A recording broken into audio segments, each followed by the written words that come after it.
राम राम प्यारे विद्यार्थियों, स्वागत है आपका संजीव सर की केमिस्ट्री के अंदर। उम्मीद है आप लोग स्वस्थ होंगे, अच्छे से पढ़ाई स्टार्ट कर ली होगी आप लोगों ने। तो हमारा पिछला टॉपिक था आइडियल और नॉन आइडियल सॉल्यूशन के बारे में। तो वहां पर हमने जस्ट क्या किया था, आइडियल और नॉन आइडियल सॉल्यूशन के डिफरेंसेस पढ़े थे। लेकिन आज हम उनको थोड़ा डिटेल में जानने की कोशिश करेंगे भी आइडियल क्या होते हैं, नॉन आइडियल सॉल्यूशन कौन से थे। तो वीडियो को पूरा वॉच कीजिएगा। आज हम क्या है, कोई पिक नहीं डालेंगे इसके अंदर। तो हम आज आपको सीधा ही समझा रहे हैं। हम ग्राफ से स्टार्ट करते हैं। जो हमने राउल्स लॉ पढ़ा था, राउल्स लॉ के अंदर क्या था, जो हमारा क्या था, पार्शियल प्रेशर है वो किसके बराबर था, जो वेपर प्रेशर है वो किसके बराबर, partial pressure into mole fraction के, यानी कि ये डायरेक्टली रिलेशन आ गया था हमारा किसके अंदर, राउल्स लॉ के अंदर। तो हमने पढ़ा था भी क्या था, जो हमारा पार्शियल प्रेशर है किसका, किसी वेपर का, वो डायरेक्टली प्रोपोर्शनल किसके है, मोल फ्रैक्शन के है। ये हमारा कांस्टेंट आ गया था। तो हम बात कर रहे थे दो कंपोनेंट की बात करते हैं, हमने दो सॉल्यूट लिए थे। तो ये चीज है, यदि हम यहाँ से क्या करें, ग्राफ प्लॉट करने की कोशिश करेंगे इसके बीच में, वेपर प्रेशर और मोल फ्रैक्शन के बीच में, यानी कि इस और इसके बीच में। यदि हम इक्वेशन लिखेंगे इसकी y = mx + में c, तो यहाँ पर इंटरसेप्ट क्या आ जाता है, 0 आ जाता है। तो क्या करेंगे, मान लीजिए हमने कंपोनेंट हमारा XA की बात कर ली, यहाँ पर वो क्या मान लीजिए, मोल फ्रैक्शन 0 मान लिया। अब आपको पता है मोल फ्रैक्शन की वैल्यू मैक्सिमम कहाँ से कहाँ तक होती है, 0 से लेकर क्या होती है, 1 तक होती है। तो हमने ये मोल फ्रैक्शन कितना मान लिया, 1 के इक्वल मान लिया। ठीक, इतना समझ में आ गया होगा। हमने क्या कर दिया, पहले इक्वेशन उठाई जो राउल्स लॉ था, राउल्स लॉ के अंदर ये गिवन था, तो इसको कंपेयर कर रहे हैं किससे, स्ट्रेट लाइन इक्वेशन से। अब इसके अंदर क्या कर दिया, हमने ग्राफ प्लॉट कर दिया। तो मोल फ्रैक्शन इतना था, तो यदि हम XA की वैल्यू इसके अंदर पुट करके देखें तो x हमारा बराबर आएगा किसके, 0 के। तो ये मतलब क्या हो जाएगा, जो P है हमारा उसकी वैल्यू भी कितनी हो जाएगी, 0 हो जाएगी। मतलब ये वैल्यू इसकी कितनी आ गई, 0 आ गई। यहीं से हमारा ग्राफ स्टार्ट होगा। फिर हम बात करें, यदि हम XA की वैल्यू कितनी रख देते हैं, 1 रख देते हैं XA की वैल्यू, तो क्या किसके बराबर आ जाएगा, जो हमारा PA है वो इसके बराबर आ जाएगा P0 के। इसका मतलब यहाँ पर हम कहीं भी, आप कोई भी एक पॉइंट मान लीजिए, वो पॉइंट को हमने क्या मान लिया, हमने मान लिया वो क्या हो गया भाई, PA0 आ गया। ठीक, इतना बात समझ में आया होगा। पिछली बार ग्राफ थोड़ा डिटेल में नहीं करवाया, इसलिए आप लोगों को पता नहीं चल रहा था। दूसरी बात, अब हम बात करें दूसरे कंपोनेंट की। हमने दो कंपोनेंट लेके चले थे, तो दूसरा कंपोनेंट भी क्या लिखेंगे हम, PB इंटू में P0B XB। तो ये लेके चल रहे हैं हम, तो यहाँ पर लेके चले, तो इसके अंदर क्या हो गया हमारा, हमने मोल फ्रैक्शन यदि हम बात करें XB की, तो XB यहाँ पर कितना होगा बच्चों, यदि यहाँ पर पूरा था तो हमने बताया था कि मोल फ्रैक्शन की वैल्यू हमेशा क्या रहती है, = 1 रहती है। तो ये यहाँ पर यदि XA1 था तो ये कितना आ जाएगा, 0 आ जाएगा।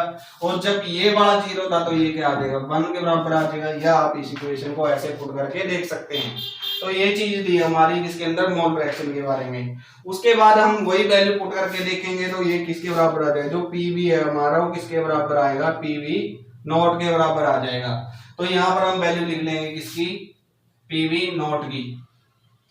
ठीक है, अब हम इसको क्या करते हैं, यहां से इस तरह से इसको मिलाने की कोशिश करते हैं डॉटेड लाइन से।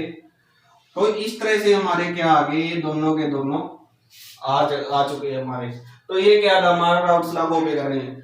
तो हम डाल्टन लॉ और पार्शियल प्रेशर की बात करें, डाल्टन लॉ पार्शियल प्रेशर, तो वो क्या था, वो क्या कहते थे भी, जो जितने भी हमारे पास कंपोनेंट मौजूद है उन सभी का सम कर ले तो वो क्या आ जाएगा, टोटल प्रेशर आ जाएगा उन दोनों का। तो हमने क्या कर दिया है, टोटल प्रेशर निकालना चाहते थे, तो ये क्या हो जाएगा, PD = PA प्लस में PB। तो ये था हमारा क्या, ये सिचुएशन कैसी सिचुएशन, ये सिचुएशन आइडियल सिचुएशन है, जिसके अंदर क्या है, जब हम क्या करते हैं, दो सॉल्यूट को मिक्स करते हैं तो उनके वॉल्यूम क्या हो, चेंज इन वॉल्यूम क्या है, 0 के बराबर आए। और दूसरी हमने बात बताई थी, क्या करें, ये चेंज इन एंथैल्पी है वो भी हमारा 0 के इक्वल आ जाए। यानी कि ना तो इसके अंदर हीट एब्जॉर्ब हो रही है, ना उसके अंदर रिलीज हो रही है। सॉल्यूट मान लीजिए हमारे पास कितना 25 था, सॉल्वेंट भी 25 था, दोनों का देखा कैलकुलेट किया तो 50 आ गया। तो टोटल सॉल्यूशन भी 50 है, तो इसका मतलब मिक्सिंग के अंदर भी हमारी कोई वैल्यू ना घटी ना बढ़ी। और तीसरी कंडीशन थी हमारी, ये क्या करना चाहिए, इट मस्ट ओबे दी कौन सा, राउल्स लॉ। तो ये अब मान लेके चलते हैं कि आपको समझ में आया होगा कहाँ से क्या क्या करते थे। ठीक है, तो ये था हमारा किसका। अब हमें पता लगाना है कि आइडियल सॉल्यूशन होते क्या है। उसके आपको 2-3 एग्जांपल याद होने चाहिए। जैसे कुछ एग्जांपल है हमारा, एक तो है बेंजीन प्लस में टोल्यूइन। अभी ये सिचुएशन कैसी है, ये ऐसे सॉल्यूशन है जो क्या कहलाते हैं, आइडियल सॉल्यूशन कहलाते हैं। जब आप लोग इन दोनों को मिक्स करते हैं तो मिक्स करने के बाद क्या होता है, इसके अंदर जो हमारी डेल्टा बी की वैल्यू है और जो डेल्टा किसकी वैल्यू, जो डेल्टा एच की वैल्यू, वो दोनों इक्वल टू 0 है। फिर हम बात करें इसकी CCl4, ये आप लोगों ने याद रखनी है, और सिलिकॉन टेट्राक्लोराइड, ये भी सारे के सारे आइडियल सॉल्यूशन है। और इसके एग्जांपल आपको पीडीएफ के अंदर प्रोवाइड कर देंगे हम, तो वो एग्जांपल सारे के सारे आप लोगों ने याद रखने हैं। मतलब क्या करेंगे, जब इन दोनों सॉल्यूशन को हम आपस में ऐड करते हैं तो ये आइडियली बिहेवियर शो करते हैं। तो इनके अंदर जो डेल्टा बी डेल्टा एक्स की वैल्यू है वो क्या आती है, लगभग इक्वल टू 0 आती है। तो ये था उस ग्राफ को लेकर आइडियल सॉल्यूशन के बारे में। और आइडियल सॉल्यूशन बनते कैसे भी, उसके अंदर हमें पता ही लगता भी सोल्यूट की इंटरेक्शन है, सोलवेंट की इंटरेक्शन है, या दोनों की मिक्स सॉल्यूशन की इंटरेक्शन है। कैसे, मान लीजिए हम ए ये क्या होगा, सोल्यूट की इंटरेक्शन मान ली, ये बी किसकी मान ली, सोलवेंट की मान ली, और ये क्या मान ली, सोल्यूट सोलवेंट मतलब सॉल्यूशन की मान ली। तो इस इंटरेक्शन के बारे में हमें पता ही लगता भी कौन सा, सारी कहलाती है, इसीलिए क्या होता है, ये आइडियल सॉल्यूशन है। तो ये था हमारा किसके बारे में, आइडियल सॉल्यूशन के बारे में। तो अब हम समझते हैं नॉन आइडियल सॉल्यूशन के बारे में। नॉन आइडियल सॉल्यूशन, जैसे आइडियल सॉल्यूशन पढ़े उसके अपोजिट क्या होंगे, नॉन आइडियल सॉल्यूशन होंगे। नॉन आइडियल सॉल्यूशन के अंदर हमने पढ़ा था अभी क्या था, जो डेल्टा एच है, मतलब एनर्जी या तो एब्सॉर्ब होगी या रिलीज होगी। चेंज इन वॉल्यूम के अंदर चेंज भी दिखाई देगा, और राउल्स लॉ को ओबे भी नहीं करेगा। तो ये दो प्रकार के होते हैं, positive deviation, non ideal solution showing negative deviation.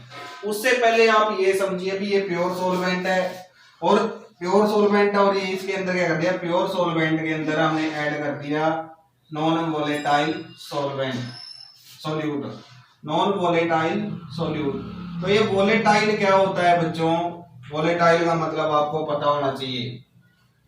तो नॉन वोलेटाइल का मतलब होता है जो वेपर स्टेट में इजीली आ जाए, मतलब जिसकी भाप आसानी से बढ़ जाए, उसको हम क्या बोलते हैं, वोलेटाइल बोलते हैं। यानी कि वेपर स्टेट में इजीली आने वाला को हम क्या बोलते हैं, वोलेटाइल बोलते हैं। तो जैसे प्योर सॉल्वेंट था, प्योर सॉल्वेंट है तो क्या रहेगा, जो उसका जो वेपर्स होंगे वो अपने जैसे थे वो नॉर्मली रहेंगे, मतलब ज्यादा रहेंगे। लेकिन जैसे ही हम क्या करते हैं, इसके अंदर हमने क्या डाल दिया, नॉन वोलेटाइल सोल्यूट डाल दिया, तो क्या होगा, उसके कारण जो नॉन वोलेटाइल सोल्यूट है उसके ऊपर क्या हो जाएगा, जो उसका वेपर है वो उसके कम हो जाएंगे, यानी उसका वेपर प्रेशर डिक्रीज हो जाएगा, जो पहले था उसके कंपैरिजन में क्या हो जाएगा, कम हो जाएगा। यानी कि बहुत असर पड़ता है। कैसे, अब ये वोलेटाइल प्योर सॉल्वेंट की बात करें, जैसे वाटर मॉलिक्यूल है, वाटर मॉलिक्यूल हम वाटर लेके चल रहे हैं, तो इसके अंदर क्या था, प्योर फॉर्म में था, तो क्या होता, वेपर फेज में जा रहा था, वेपर से लिक्विड फेज में जा रहा था, इक्विलिब्रियम के अंदर था, और क्या थे उसके number of water vapour molecule से वो भी ज्यादा थे। लेकिन जैसे ही आपने क्या कर दिया, मान लीजिए आपने पानी के अंदर मिट्टी डाल दी, अब वो क्या हो जाएगा, वो नॉन वोलेटाइल सोल्यूट हो गया, या कोई और आपने क्या कर दिया, नॉन वोलेटाइल सोल्यूट ऐड किया, तो क्या कर लेगा, जो इसका सरफेस था उस सरफेस के ऊपर जाके कहीं ना कहीं उसकी थोड़ी बहुत जगह को कवर कर लेता है। तो जो हमने ये शेडेड से दिखाए हैं, ये क्या हो गया हमारे, ये हो गए नॉन वोलेटाइल सोल्यूट। अब इन नॉन वोलेटाइल सोल्यूट ने क्या कर दिया, जो उसका सरफेस था वो सरफेस को ढक लिया, तो जो यहाँ से मॉलिक्यूल जो वो जा रहे थे वेपर स्टेट के अंदर वो क्या हो गए, कम हो गए। तो उसको हम बोलते हैं कि इसका क्या होगा, वेपर प्रेशर कम हो जाता है, कब, जब हम नॉन वोलेटाइल सोल्यूट ऐड करते हैं प्योर सॉल्वेंट के अंदर। और यदि ये करते हैं हम भाई, जो प्योर सॉल्वेंट है उसके अंदर क्या करते हैं, मोर वोलेटाइल सोल्यूट ऐड करते हैं, मोर वोलेटाइल सोल्यूट ऐड करते हैं मान लीजिए, तो क्या होगा इसके अंदर क्या हो जाएगा, जो इसका वेपर प्रेशर पहले था उससे भी क्या हो जाएगा, थोड़ा सा ज्यादा हो जाएगा। क्यों हो जाएगा, क्योंकि ऐसा सोल्यूट डाला है हमने उसके अंदर, भी क्या कर देगा, जो आसानी से क्या हो जाता है, वोलेटाइल नेचर का, आसानी से वेपर स्टेट के अंदर आ जाता है, वेपर प्रेशर का उससे भी क्या हो जाएगा, बहुत ज्यादा हो जाएगा। क्यों हो जाएगा, क्योंकि ऐसा सोल्यूट ऐड किया हमने जो क्या है, प्योर सॉल्वेंट से भी काफी ज्यादा क्या है, वोलेटाइल नेचर में है, मतलब वो भी क्या हो जाता है, इसके कंपैरिजन में ये बहुत ज्यादा क्या आ जाएगा, तेजी से वेपर स्टेट में आ जाएगा, इसलिए क्या हो जाएगा, इसका वेपर प्रेशर इंक्रीज होगा। तो इसी को लेकर हम क्या बात करते हैं, नॉन आइडियल सोल्यूशन के अंदर हम पॉजिटिव डेविएशन की बात करते हैं। पॉजिटिव डेविएशन का मतलब जो हमने क्या होता है, नॉन आइडियल सोल्यूशन राउंड लागू भी नहीं करते। मतलब क्या हो जाएगा, जो हमारा एक्स ए है, अब हम बात कर रहे हैं इस चीज की, तो इसके अंदर क्या होगा, जो मोल फ्रैक्शन है कंपोनेंट ए का, वो भी क्या हो जाएगा, जो वेपर प्रेशर है वो क्या हो जाएगा, इंक्रीज हो जाएगा। और जो एक्स बी है उसके अंदर भी क्या हो जाएगा, इंक्रीज हो जाएगा। और इसी कारण से जो टोटल आएगा, मतलब क्या बात कर रहे हैं हम भाई, जो वेपर प्रेशर है वो नॉन वोलेटाइल सॉल्यूटाइल करने से क्या हो जाएगा, आइडियली तो ये था, लेकिन इससे भी क्या आ रहा है, बढ़ गया उसका वेपर प्रेशर। बढ़ जाने हैं, क्यों बढ़ा, क्योंकि हमने क्या कर दिया, वोलेटाइल सॉल्यूट ऐड किया, वोलेटाइल सॉल्यूट ऐड किया, जो पहले रियल था उससे भी क्या आ गया, ज्यादा आ गया, ज्यादा आ गया, तो ज्यादा के लिए हमें ऊपर शो करना पड़ेगा। और जब टोटल की बात करें तो ये टोटल हमारा क्या हो जाएगा, इस तरह से डेविएशन शो करेगा। तो ये क्या था, नॉन आइडियल सॉल्यूशन का, पॉजिटिव डेविएशन का। तो इसके अंदर हम बात करते हैं किसकी, डेल्टा वी की। डेल्टा वी मिक्सिंग है वो क्या हो जाएगा हमारा, ग्रेटर देन जीरो आएगा पॉजिटिव डेविएशन के अंदर। क्यों आएगा, क्योंकि पहले इसका वॉल्यूम क्या था, जो वेपर प्रेशर की बात करें हम लोग, वेपर प्रेशर कम था, जिसके कारण वेपर प्रेशर अब ज्यादा होने के कारण उसके चेंज इन वॉल्यूम क्या आ जाएगा, ग्रेटर देन जीरो आएगा। और इसीलिए हम क्या करते हैं, डेल्टा वी की वैल्यू ग्रेटर देन जीरो लेके चलते हैं फॉर पॉजिटिव डेविएशन। फिर हम बात करें किसकी, delta H is also greater than zero. और जब ये जीरो है तो इसका मतलब हम क्या कह रहे हैं भाई, डेल्टा जीरो आ गया तो ये रिएक्शन कैसी होगी, एंडोथर्मिक रिएक्शन होगी। एंडोथर्मिक रिएक्शन का मतलब अभी यहाँ पर क्या हो जाएगा, जब ये क्या होगी, इनकी जो intermolecular hydrogen intermolecular forces of attraction है वो क्या होगी, टूटेगी, क्योंकि वोलेटाइल सॉल्यूट ऐड किया है, तो वो क्या हो जाएगी, टूटना स्टार्ट करेगी। तो इसका मतलब क्या हो जाएगा, हीट एब्जॉर्ब होगी, हीट एब्जॉर्ब होगी तो कैसा बिहेवियर शो करेंगे, पॉजिटिव डेविएशन बिहेवियर शो करेंगे। और एग्जांपल क्या है, इसके एग्जांपल आप लोगों को याद करनी है।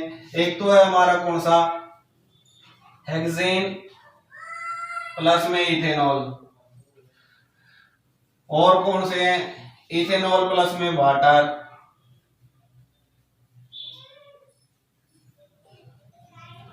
मीथेनॉल प्लस में वाटर, मेथेनॉल भी बोलते हैं भाई। फिर हमारा एसीटोन प्लस में। तो ये ऐसे कुछ एग्जांपल आपको पहले बता रहे थे, भी पीडीएफ के अंदर प्रोवाइड कर देंगे, उसके अंदर आप इनको देख सकते हैं। तो ये है हमारे सॉल्यूशन जो क्या करेंगे, पॉजिटिव डेविएशन शो करते हैं किसके अंदर, जो हमारा नॉन आइडियल इक्वेशन है उसके अंदर पॉजिटिव डेविएशन शो करेंगे। अब हम समझते हैं अभी non ideal solution showing negative deviation. अब नेगेटिव डेविएशन क्या होगा, बिल्कुल अपोजिट होगा पॉजिटिव डेविएशन का। जैसे हमने देखा था भी, हमने प्योर सॉल्वेंट के अंदर वोलेटाइल सॉल्यूट ऐड किया और वेपर प्रेशर इंक्रीज हो जाता है, लेकिन इसके अंदर हम देखेंगे भी क्या किया हमने, प्योर सॉल्वेंट के अंदर नॉन वोलेटाइल सॉल्यूट ऐड किया तो वेपर प्रेशर क्या हो गया, डिक्रीज हो गया। क्यों गया था भी, क्योंकि यहाँ पर क्या हो जाते हैं, जो पुराने बॉन्ड थे नए बॉन्ड की फॉर्मेशन होनी स्टार्ट हो जाती है, जबकि इसके अंदर क्या था, जो वीकर बॉन्ड जो स्ट्रॉन्गर बॉन्ड थे वो वीकर होना स्टार्ट हो जाते हैं, वीकर होना स्टार्ट हो जाते हैं तो हीट क्या होगी, एब्जॉर्ब होती है, जबकि इसके अंदर हीट क्या होगी, हमारी रिलीज होगी। तो वही देखते हैं हम क्या है, हमने बताया था भी इसके अंदर हमने क्या कर दिया, सॉल्यूट ऐड कर दिए, तो जिसके कारण इसका वेपर प्रेशर वो क्या हो गया, इंक्रीज हो गया। अब देखिए यहाँ पर नहीं, वेपर प्रेशर डिक्रीज होगा भाई इसके अंदर, तो देखिए क्या होगा, डिक्रीज होगा तो जो हमारी वैल्यू है ये, तो इसका भी वेपर प्रेशर क्या होगा, डिक्रीज होगा, और ये भी डिक्रीज होगा। ऐसे डॉटेड लाइन से भी शो कर सकते हैं आप, डॉटेड से ही शो करना है। और ये भी क्या हो जाएगा, जो नेट रहेगा हमारा वो भी क्या हो जाएगा, वेपर प्रेशर डिक्रीज हो जाएगा। आई बात समझे, जैसे पिछला था, पिछले का बिल्कुल अपोजिट था, क्योंकि वेपर प्रेशर भाई यहाँ पर क्या हो गया, डिक्रीज हो गया, यहाँ पर डिक्रीज हो गया, तो यहाँ पर भी तो हमने क्या करना पड़ेगा, डिक्रीज ही करके दिखाना पड़ेगा। तो ये डिक्रीज होते हुए दिखा दिया। अब इसका कारण क्या था अभी, जो हमने बात की थी, एक तो ये राउट्स लॉ को ओबे नहीं करते, क्योंकि राउट्स लॉ को ओबे कौन कर रहे हैं, जो हमारी ये सिटी लाइन थी, और जो ये डॉटेड वाली है ये क्या थी हमारी, ये है हमारी नेगेटिव डेविएशन की। तो इसके अंदर अब क्या हो गया, जैसे हमने ऐड किया, पहले एग्जांपल लेके चलता हूं फिर बताता हूं। जैसे हमने ले लिया HNO3 प्लस में H2O, ये क्या है, नेगेटिव डेविएशन का एग्जांपल है। अब इनके अंदर हुआ ऐसा क्या हुआ अभी, जिसके कारण ये क्या हो गई, नेगेटिव हो गई। और इनके अंदर क्या था अभी, डेल्टा मिक्सिंग है, V है वो भी क्या है, लेस देन आ रहा है जीरो से, डेल्टा H है वो भी लेस देन जीरो आ रहा है, इसका मतलब ये एक्सोथर्मिक रिएक्शन होगी। तो क्या चीज थी भाई, जैसे हमने इन दोनों को ऐड कर दिया, ऐड करने के बाद हुआ क्या, नॉर्मल टाइप सॉल्यूट ऐड करेंगे तो वेपर प्रेशर डिक्रीज हो जाएगा। वेपर प्रेशर डिक्रीज हो गया तो इसका मतलब जो चेंज इन वॉल्यूम है वो भी क्या हो गया, चेंज इन वॉल्यूम भी लेस देन हो गया 0 से। फिर दूसरी बात, एक्सोथर्मिक रिएक्शन कैसे हुई, क्योंकि जो क्या थे, जो हमारे पुराने बॉन्ड थे वो वीकर बॉन्ड थे, लेकिन अब इन दोनों के बीच में क्या हो जाएगी, स्ट्रॉन्ग बॉन्डिंग होगी। और आपने पता होगा भी जब भी बॉन्ड की फॉर्मेशन होती है तो हीट रिलीज होती है, हीट रिलीज होती है तो वो रिएक्शन कैसी होगी, एक्सोथर्मिक रिएक्शन होगी। इसी कारण से डेल्टा एच की वैल्यू लेस देन 0 आ रही है। थर्मोडायनेमिक्स के केस है तो कुछ इसको हम क्या बोलते थे, एंथैल्पी बोलते थे। और जब भी एंथैल्पी लेस देन 0 होती है यानी कि नेगेटिव होती है तो प्रोसेस एक्सोथर्मिक होता है। और जैसे पिछले केस के अंदर एग्जांपल करा था हमने किसका, उसके अंदर क्या हो जाएगी, डेल्टा एंथैल्पी ग्रेटर देन 0 थी, इसका मतलब वो प्रोसेस हमारा एंडोथर्मिक था। पिछले केस के अंदर क्या था, अभी जैसे हमने क्या लिया था, साइक्लोहेक्सेन लिया था। साइक्लोहेक्सेन कि आपस के अंदर जो नॉन पोलर थी यानी weak van der Waals forces of attraction से जुड़ा हुआ था, जबकि जो हमारा ये था अल्कोहल था, ये किसके साथ था, हाइड्रोजन बॉन्डिंग के साथ एक दूसरे के साथ जुड़े हुए थे, ऐसे बहुत सारे दूसरे मॉलिक्यूल के साथ। लेकिन हमने क्या कर दिया, इन दोनों के बीच को आपस में मिक्स किया तो इनकी जो बॉन्डिंग थी, ये वाली बॉन्डिंग, ये टूट गई थी तो intermolecular forces of attraction weak हो गई थी तो क्या हो गया था, वीक होने मतलब टूटे थे बॉन्ड जब टूटते हैं तो क्या होती है, एनर्जी एब्सॉर्ब होती है। तो इस कारण क्या हो रहा था, इसके अंदर डेल्टा एच की वैल्यू पॉजिटिव आ रही थी। जबकि इस केस के अंदर बॉन्ड की फॉर्मेशन हो रही है, बॉन्ड की फॉर्मेशन होती है तो क्या हो रहा है, हमारा एनर्जी रिलीज हो गई, और एनर्जी रिलीज होती है तो ये प्रोसेस क्या था, हमारा एक्सोथर्मिक प्रोसेस था। तो इसके एग्जांपल एक तो ये हो गया हमारा। दूसरा हम एग्जांपल ले सकते हैं किसका, HCl प्लस में वाटर का। फिर इसका एग्जांपल है हमारा एसीटोन और किसका, क्लोरोफॉर्म का। तो ऐसे बहुत सारे एग्जांपल हैं बच्चों जो आप लोगों ने याद रखने हैं, और ये आसानी से याद हो जाएगी जब आप करके देखोगे इनको, इनके बीच के बारे में, फोर्सेस ऑफ अट्रैक्शन के बारे में देखोगे तो ये आसानी से आप लोगों को समझ में आने लगेगा। और आज का लेक्चर हमें लग रहा है भी आप लोगों को समझ में आना चाहिए, जो पीछे लेक्चर के अंदर जो कमियां थी वो सारी सारी आज पूरी हो गई होंगी। तो इससे अगला टॉपिक स्टार्ट करते हैं हम, एजोट्रोप। तो सुनिए क्या होता है, the mixture of liquids which boil at constant temperature like a pure liquid without undergoing change in composition. मतलब क्या होता है, ये कांस्टेंट बॉइलिंग मिक्सचर भी बोलते हैं इसको। द मिक्सचर ऑफ लिक्विड यानी कि दो लिक्विड का मिक्सचर होता है जो क्या होगा, एक कांस्टेंट टेंपरेचर के ऊपर, यानी टेंपरेचर तो हम दो लिक्विड को आपस में एक कंपोजिशन को फिक्स कर देंगे। उस कंपोजिशन को फिक्स करने के बाद उनका एक बॉइलिंग पॉइंट निकलता है और वो बॉइलिंग पॉइंट क्या रहता है, कांस्टेंट रहता है। इसलिए इनको हम क्या बोलते हैं, कांस्टेंट बॉइलिंग मिक्सचर या एजोट्रोप्स बोलते हैं। ये भी दो प्रकार के हैं, अभी मैक्सिमम बॉइलिंग एजोट्रोप और मिनिमम बॉइलिंग एजोट्रोप। आगे समझते हैं भी क्या होते हैं ये। पहले डेफिनेशन देखिए, भी डेफिनेशन से समझ में आएगा क्या कि हमने दो लिक्विड लिए, उन लिक्विड की आपस में क्या कर दी, कंपोजिशन फिक्स कर दी। अब जब उनकी कंपोजिशन फिक्स कर दी, जो उनके बॉइलिंग पॉइंट थे, उन बॉइलिंग पॉइंट से हटकर क्या मिलेगा, हमें एक नया बॉइलिंग पॉइंट मिलेगा, और इसी का कारण हम इसको क्या बोलते हैं, कांस्टेंट बॉइलिंग मिक्सचर बोलते हैं। तो ये था एजोट्रोप्स की डेफिनेशन। एजोट्रोप्स है वो क्या होते हैं, बाइनरी सॉल्यूशन होती हैं, और ये दोनों के दोनों क्या होते हैं, लिक्विड फेज में होते हैं। मतलब बाइनरी का मतलब एक सॉल्यूट और एक सॉल्वेंट हो गया हमारा। फिर इनकी कंपोजिशन क्या रहती है, हमने डेफिनेशन के अंदर भी कहते हैं ये क्या होते हैं, फिक्स कंपोजिशन के अंदर होते हैं। फिर बॉयल एट कांस्टेंट टेम्परेचर, और ये क्या होते हैं, कांस्टेंट टेम्परेचर के ऊपर क्या होते हैं ये, मतलब इनका टेम्परेचर बॉइलिंग पॉइंट क्या हो जाएगा, कांस्टेंट हो जाएगा, और उसी पॉइंट के ऊपर ये क्या होंगे, बॉयल होंगे। और fraction distillation does not take place. और ये बात भी याद रखना भी फ्रैक्शन डिस्टिलेशन यहाँ पर क्या नहीं होगी, नहीं होगी। क्यों नहीं होगी, ये भी चीज समझनी है। पहले तो फ्रैक्शन डिस्टिलेशन देखेंगे हम, उसके बाद फ्रैक्शन डिस्टिलेशन होती क्यों नहीं है वो बाद में देखेंगे। पहले देखेंगे ये फ्रैक्शन डिस्टिलेशन होती क्या है। मान लीजिए हमारे पास क्या है, मिक्सचर है किस किस का, वाटर का और किसका, एल्कोहल का। वाटर और अल्कोहल का हमने क्या कर दिया, यहाँ पर मिक्सचर कर दिया H2O प्लस में C2H5OH। तो यहाँ पर क्या हो गया, दोनों के अंदर यहाँ पर दोनों के वेपर प्रेजेंट हो गए। यहाँ पर अब दोनों के वेपर्स यहाँ पर प्रेजेंट है। आपको पता होगा जो इसका बॉइलिंग पॉइंट है वो कितना होता है, 353 केल्विन होता है, जबकि वाटर का सभी को पता होगा 373 केल्विन टेम्परेचर होता है। तो हमने क्या कर दिया, हमने स्टार्ट किया इसको बॉईल करना, मतलब इसको गर्म करना स्टार्ट किया। जैसे हमने 100 डिग्री 200 डिग्री ऐसे करते गए, और हमने साइड में क्या लगा दिया, कंडेंसर लगा दिया, और वहां पर हम इकट्ठे कर रहे हैं। यानी कि वहां पर हम क्या करेंगे, जो भी वेपर स्टेट में इजिली जाएगा वहां पर क्या हो जाएगा, वहां पर लिक्विड फॉर्म के अंदर स्टार्ट हो जाएगा। अब यहाँ पर पहले देखिए भी इनके बॉइलिंग पॉइंट के बीच में डिफरेंस कितना है, 20 डिग्री का डिफरेंस है। जब फ्रैक्शन डिस्टिलेशन करते हैं तो उनके बॉइलिंग पॉइंट का क्या होना चाहिए, डिफरेंस कम से कम करीब 10 के करीब क्या होना चाहिए। तो हमने क्या किया, इसको गर्म करना स्टार्ट किया। जैसे हमने 100 डिग्री, 200 डिग्री, 300 डिग्री पे कर दिया। जैसे ही यहाँ पर 373 केल्विन टेम्परेचर होगा तो क्या होगा, जो सारे का सारा इथेनॉल है हमारा वो क्या हो जाएगा, यहाँ से निकल के क्या हो जाएगा, यहाँ पर इकट्ठा हो जाएगा। यहाँ पर इकट्ठा होगा क्योंकि 373 केल्विन टेम्परेचर था, तो उसके ऊपर ये सारे का सारा वेपर फेज में आ गया। और जो यहाँ पर क्या बचेगा, वहां पर बचेगा वाटर। तो ये था हमारा फ्रैक्शन डिस्टिलेशन।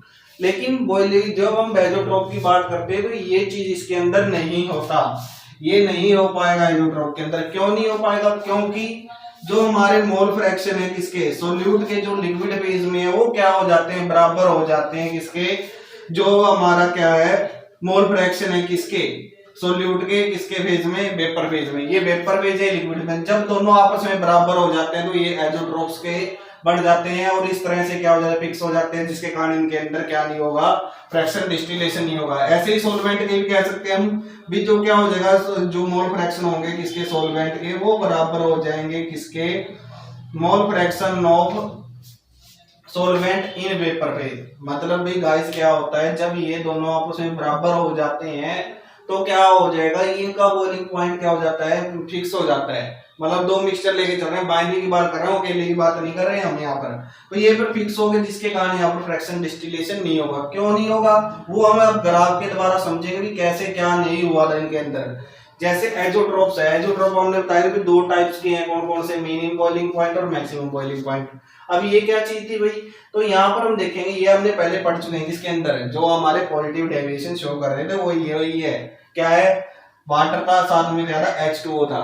अब हम क्या कर रहे हैं, अब हमने वही ग्राफ प्लॉट किया मोल फ्रैक्शन और वेपर प्रेशर के बीच में। तो आपने देखा था जो हमारा टोटल आ रहा था वो किसके बराबर आ रहा था भाई, टोटल जो हमारा वेपर प्रेशर था वो किसके बराबर आ गई थी, वो कर्व हमारी इस तरह से आ गई थी। अब ये आ गई, इसका मतलब हमने ये क्या कर दिया, जो मैक्सिमम पॉइंट था उसका, जो पीक पॉइंट था, उस पॉइंट को हमने क्या कर दिया, फिक्स कर लिया।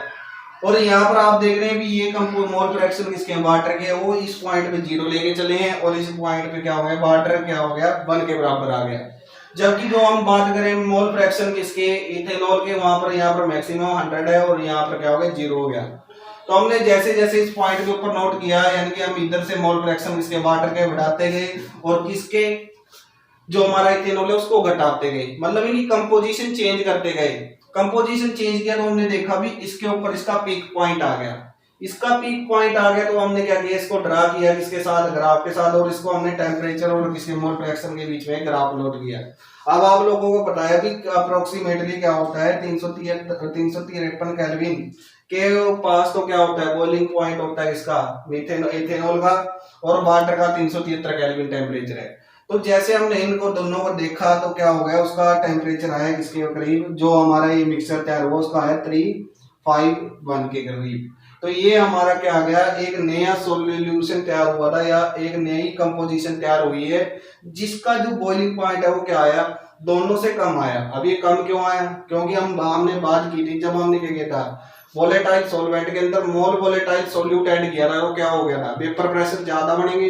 वेपर प्रेशर ज्यादा होगा तो क्या हो जाएगा, जैसे हम उसको हीट करेंगे तो वो आसानी से क्या हो जाएंगे, वेपर फेज में आसानी से आ जाएंगे। इसलिए जब दोनों की कंपोजिशन हमने फिक्स की तो क्या हो जाएगा, जो उनका एक्चुअल दोनों का बॉइलिंग पॉइंट है उससे पहले तो इसका बॉइलिंग पॉइंट आ जाएगा। इसीलिए इसको क्या बोलते हैं भी, क्या हो गया, मिनिमम बॉइलिंग पॉइंट। यानी कि जो हमारी कंडीशन किसकी थी, जो हमारा पॉजिटिव डेविएशन शो करने वाले थे, वो क्या होते हैं, मिनिमम बॉइलिंग पॉइंट क्या होते हैं, जो ड्रॉप्स होते हैं। दोबारा से फिर देखिए भी क्या बताया हमने भी, हम क्या करते हैं, दोनों ही कंपोजिशन फिक्स करते हैं। ये कैसे फिक्स की भाई, ये हमने जो ग्राफ बनाए थे वो एक ऐसे बने थे ग्राफ, वो हमने यहाँ पर ड्रा नहीं किए हैं भाई। तो वहां से हमने क्या किया, इनको फिक्स किया है। हम क्या करते हैं, जो इसका एक मैक्सिमम पॉइंट्स को चूज किया, हम क्या करते हैं, उनकी दोनों की कंपोजिशन को चेंज करते गए। जैसे वाटर को बढ़ाते गए और जो हमारा क्या था इथेनॉल है उसको हम घटाते गए, दोनों को घटाते और बढ़ाते रहे, तो यहाँ पर एक कंपोजिशन फिक्स होगी लगभग इसके करीब 5% वाटर होगा और 95% क्या होगा हमारा इथेनॉल होगा। तो यहाँ पर ये कंपोजिशन फिक्स होगी। तो यही तो क्या है वो एजोट्रोप्स का पॉइंट बन गया जिसकी हम बात कर रहे थे, ये जो हमारा मिनिमम बॉइलिंग पॉइंट एजोट्रोप्स से बन गया। तो ये कैसे पता लगा अभी, तो हमने क्या कर दिया टेम्परेचर वर्सेस मोल फ्रैक्शन के बीच में ग्राफ प्लॉट किया और इसी पीक पॉइंट को हम नीचे की तरफ ले गए। तो आपने देखा अभी 353 केल्विन किसका था, हमारा इथेनॉल का था बॉइलिंग पॉइंट, और 373 केल्विन किसका था, वाटर का था। तो जब दोनों को देखा भी दोनों से कम आ रहा है तो इसका मतलब क्या हो गया, दोनों से कम है तो मतलब मिनिमम हो गया उसका बॉइलिंग पॉइंट। तो इसी कारण इसको हम क्या बोलते हैं, मिनिमम बॉइलिंग पॉइंट बोलते हैं। फिर हम बात करते हैं मैक्सिमम बॉइलिंग पॉइंट की। तो मैक्सिमम बॉइलिंग पॉइंट कैसे लिखोगे आप लोग, तो ये भी देखिए अब इसके अंदर भी हम क्या करेंगे, कंपोजिशन वेरी करेंगे। अब जैसे हमने लिख भी रखा है भी ये क्या हो गया, ये नेगेटिव डेविएशन वाले हैं जो हमने पहले देखे थे, तो उसके बीच में यही ग्राफ फिर बनेगा भी। ये प्लॉटेशन तैयार करते हैं हम, यहाँ पर क्या लेंगे, W को हम वाटर से रिप्रेजेंट करेंगे, यहाँ पर 0 था और यहाँ पर क्या हो गया 1 हो गया। नाइट्रिक एसिड के लिए मैं N लिख दे रहा हूं यहाँ पर 1 और यहाँ पर क्या हो गया, यहाँ पर ये 0 हो जाएगा और ये वेपर प्रेशर है और मोल फ्रैक्शन के बीच में ग्राफ ड्रा करेंगे। तो यहाँ पर देखिए अभी गाइस क्या होगा, जो हमारा इस तरह से ग्राफ होते थे तो अब क्या होगा, जहां पर क्या हो जाएगा ये इस तरह से। अब ये जो मिनिमम पॉइंट आएगा ये वाला, इसकी कंपोजिशन को फिक्स कर लेंगे और यहाँ पर ड्रा करेंगे तो ये कितने करीब आएगा 32%। तो यहाँ पर वाटर होगा प्लस में 68% क्या होगा, नाइट्रिक एसिड होगा। अब ये 32% वाटर है और 68% हमारा नाइट्रिक एसिड है। तो इस कंपोजिशन, ये कंपोजिशन आ गई हमारी इसकी। अभी ये कैसे आए, मिनिमम क्यों आए, क्योंकि हमने बताया था अभी जब हमने क्या कर दिया, वोलेटाइल सोल्वेंट के अंदर क्या ऐड किया था, हमने नॉन वोलेटाइल सोल्यूट ऐड किया था, जिसके कारण उसके सरफेस को उसने कवर कर लिया था, जिसके कारण जो उसके वेपर बाहर की तरफ जा रहे थे वो वेपर बाहर जा रहे थे वो वेपर जाना बंद हो गए, कम हो गए। तो इसका मतलब जो अब उसको हमें ज्यादा हीटिंग करनी पड़ेगी ताकि उसके वेपर ज्यादा बन सके। अब ज्यादा करनी पड़ेगी तो इसका मतलब क्या हो जाएगा, जो इनका एक्चुअल दोनों का बॉइलिंग पॉइंट होगा उससे क्या होगा, इसका बॉइलिंग पॉइंट काफी ज्यादा आ जाएगा। जैसे 373 केल्विन इसका है, नाइट्रिक एसिड का भी कोई ना कोई होगा, तो उन दोनों से ज्यादा क्या आ जाएगा, इसका बॉइलिंग पॉइंट आ जाएगा। तो ये था हमारा किसके बारे में, एजोट्रोप्स के बारे में। उम्मीद करते हैं समझ में आया होगा, लेकिन इतना डिटेल में जाने की जरूरत नहीं है, हमें इनके बारे में बस पता होना चाहिए। लेकिन आप समझ सकते हैं, समझ नॉलेज के लिए बहुत ज्यादा इंपॉर्टेंट था। तो ये था हमारा एजोट्रोप्स के बारे में। और एक हमारा रह गया अभी हेनरी लॉ और राउल्स लॉ के बीच में सिमिलरिटी और डिफरेंसेस पता करते हैं, वो देखिए कैसे होगी। तो हम बात करते हैं कि राउल्स लॉ क्या है, स्पेशल केस है हेनरी लॉ का, क्योंकि आपने पढ़ा होगा भी दोनों के अंदर हम क्या पढ़ते हैं भी जो प्रेशर है वो क्या होता है डायरेक्टली प्रोपोर्शनल है किसके, मोल फ्रैक्शन के। तो जब हम हेनरी लॉ पढ़ रहे थे तो हमने क्या लगा दिया था, यहाँ पर लगा दिया था KH इंटू में X, और जब हम राउल्स लॉ पढ़ रहे थे तो हमने यहाँ पर क्या लगा दिया था, पार्शियल प्रेशर लगा दिया था, तो ये आ गया था। तो दोनों के क्या है, दोनों स्पेशल केस है क्योंकि दोनों के अंदर सेम चीज आ रही है, तो यही दोनों के बीच में सिमिलरिटी है। और वोलेटाइल सॉल्यूट की बात करते हैं, लेकिन हेनरी लॉ के अंदर हम बात कर रहे थे, वैसे तो दोनों के अंदर सेम होता है, लेकिन हेनरी लॉ के अंदर हमने क्या किया था, गैस इन लिक्विड के अंदर भी बात की थी, लेकिन इसके अंदर हम क्या करते हैं, दोनों के दोनों वोलेटाइल सॉल्यूट की बात कर रहे हैं। किसके अंदर, राउल्स लॉ के अंदर वोलेटाइल और नॉन वोलेटाइल सॉल्यूट की बात कर रहे थे इसके अंदर। तो क्या होता है, ये दोनों के दोनों स्पेशल केसेस हैं, लेकिन डिफरेंस कहां पर होता है, डिफरेंस दोनों के बीच में क्या होता है, कांस्टेंट के बीच का डिफरेंस होता है, और कोई ज्यादा इनके बीच में डिफरेंस नहीं है। कहीं कह देते हैं भी ये क्या होता है, गैस इन लिक्विड के फॉर्म के अंदर था, और ये कह देते हैं भी क्या, ये हमारा था भी वोलेटाइल सॉल्यूट के अंदर। तो लेकिन हम क्या कहेंगे, हमारा तो सिर्फ एक ही बात कहेंगे हम, जो कि फिक्स है भी, इन दोनों के जो कांस्टेंट थे वो अलग अलग थे। तो इसी कारण क्या हो जाते हैं भी, हेनरी लॉ क्या हो जाता है, राउल्स लॉ स्पेशल केस हो जाता है किसका, हेनरी लॉ का। और एक इसकी एप्लीकेशन थी, कई बच्चों की दिक्कत आ रही थी भी क्या, हेनरी लॉ की एप्लीकेशन के अंदर जो स्कूबा ड्राइवर होते हैं, तो क्या होता है, सुनिए समझिए उसको भाई। जैसे क्या होता है, जो आपने ओशंस के अंदर देखा होगा, जो स्कूबा ड्राइवर है वो अपनी क्या करते हैं, सारी चीजें बांध के वो क्या करते हैं, पहाड़ी वाटर के नीचे जाते हैं। जैसे वो क्या करते हैं डीप, यानी कि जो हमारे सागर है उनके अंदर बहुत ज्यादा नीचे जाते हैं, तो क्या हो जाता है, प्रेशर बढ़ता जाता है गाइस। अब जैसे जैसे वो नीचे जाएंगे तो नीचे जाते जाते प्रेशर बढ़ जाएगा, तो उनको ये कहा जाता है भी आप एकदम से ऊपर ना आइए। तो वो क्या करते हैं, टाइम स्पेंड कर करके ऊपर आते हैं। जैसे चले गए तो जैसे आएंगे वो 10 मीटर आएंगे, फिर वहां पर 5-7 मिनट लगाएंगे, फिर ऊपर आएंगे, फिर 5-7 मिनट लगाएंगे। क्यों ऐसा क्यों करते हैं? क्योंकि जैसे वो नीचे जा रहे हैं तो क्या हो रहा है, अभी आपने हेनरी लॉ पढ़ा, अभी हेनरी लॉ क्या होता है, जितना ज्यादा प्रेशर इंक्रीज होगा तो क्या हो जाएगा, उसकी जो मोल फ्रैक्शन है वो उतना इंक्रीज होता जाएगा, यानी जितना ज्यादा प्रेशर हम लगाएंगे गैस सोल्यूबल होती जाएगी। तो जैसे नीचे गए तो सारी की सारी गैस सोल्यूबल होगी और ये हमारे ब्लड के अंदर चली जाती है, जैसे नाइट्रोजन होगी। तो ये जैसे ही हम क्या करेंगे, यदि एकदम ऊपर आ गए तो एकदम ऊपर आने के बाद क्या होगा, वो हमारे ब्लड में से क्या निकल के आएगी, नाइट्रोजन गैस निकल के आएगी। और जो नाइट्रोजन गैस है वो क्या करेगी, हमारे गले के ऊपर, जो गले के ऊपर अटैक करेगी और यहाँ पर बैंड्स पड़ जाते हैं और इसके कारण बहुत ज्यादा पेन होती है और क्या हो सकता है, डेथ भी हो सकती है। इसलिए उनको सलाह दी जाती है भी धीरे धीरे आए, ताकि क्या हो जाए। और तो कंपोजिशन है जो हमने क्या कर दी पिछले लेक्चर के अंदर दिखाई थी, शायद 56%, तो उसके अंदर क्या थी, ऑक्सीजन थी, फिर नाइट्रोजन थी 32 के करीब, और फिर 1-2% नियोन या हीलियम थी। तो वो कंपोजिशन आप देख लीजिएगा, इसलिए वो मिक्सचर उनको डाला जाता है और यही कहा जाता है कि धीरे धीरे ऊपर आए, ताकि क्या हो जाए, गैस धीरे धीरे उनके ब्लड में से बाहर निकलती जाए। यदि वो एकदम बाहर आएंगे तो क्या होता है, उनकी जान को खतरा हो सकता है। तो ये था आज का हमारा लेक्चर। उम्मीद करते हैं आज आप लोगों को बहुत सारी चीजें सीखने को मिली होंगी। यदि आपको वीडियो पसंद आई हो तो लाइक करें, शेयर करें अपने फ्रेंड के साथ, क्योंकि आज के टॉपिक हमने क्या किए हैं, थोड़े से डीपली जाके आप लोगों को बताए हैं। क्योंकि ये लगता था भी शायद आप लोग कहीं ना कहीं कमी आ जाए आपके लेक्चर के अंदर, कहीं ना कहीं आपको कुछ चीज समझ में ना आई, इसलिए हमने क्या कर दिया, आज पूरा डीप समझाया आप लोगों को। और पिक्स हो सकता है ना भी लगाई या 1-2 लगाई हो बीच के अंदर। तो ये चीज थी गाइस, और वीडियो को पूरा वॉच कीजिए। यदि समझ में आए तो कमेंट और लाइक जरूर करते रहिए। और थैंक यू वेरी मच।